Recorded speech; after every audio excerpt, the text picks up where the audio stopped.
Magandang gabi po, Luzon, Visayas at Mindanao. Nauwi sa madugong engkwentro ang buy-bust operation sa Calamba, Laguna na ikinasawi ng dalawa. Ayon sa pulisya, naunang nagpaputok ng baril ang mga suspect na tinangkang hold upin ang mga undercover na pulis. Arestado ang tinuturong leader ng grupo habang nakuha sa operasyon ang 2 kilo ng shabu. Nakatutok si John Consulta, exclusive.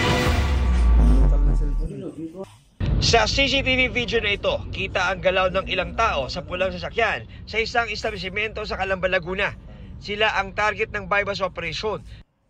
Pero maya-maya lang, nagtakbuhan ng ilan sa kanila. Habang ang iba, nagpapaulan ng putok ng baril. Sa video ito, maririnig ang palitan ng putok at paggalaw ng operatiba ng Calabar Zone Regional Drug Enforcement Unit habang nasa van. Hoy!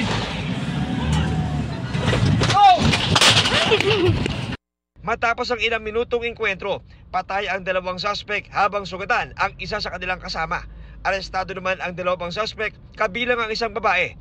Na-recover ang 4 na baril at 2 kilong shabu.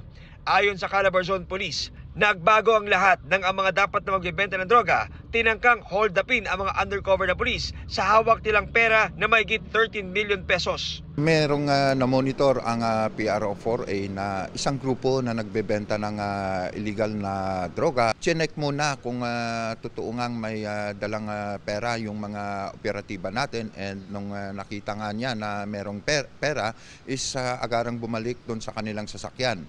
Nagulat na lamang itong mga kapulisan natin nung pagpasok ng babae doon sa sasakyan is agad na lumabas ang 4 na kalalakihan at may dala-dalang mga firearms, and pinutukan nga nila yung mga kapulisan natin, and yun nga, nakaganti yung mga pulis natin. Natuklasan ng Calabar Zone Police na ang tumatayong leader ng criminal group ay isa sa kanilang nahuling buhay sa operasyon. Itong babae ang leader ng grupong ito, despite the fact na doon nga sa investigation natin is lumalabas, isa siyang civil engineer, yung babae na nahuli.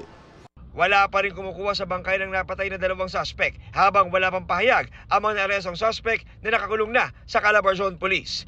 Ang mga nakumpiskang baril ng mga suspect, yung mga baril na yan is nasa forensic group na ito, kanila pong binabalistik. Baka itong mga firearms na ito is nagamit sa mga krimen, no?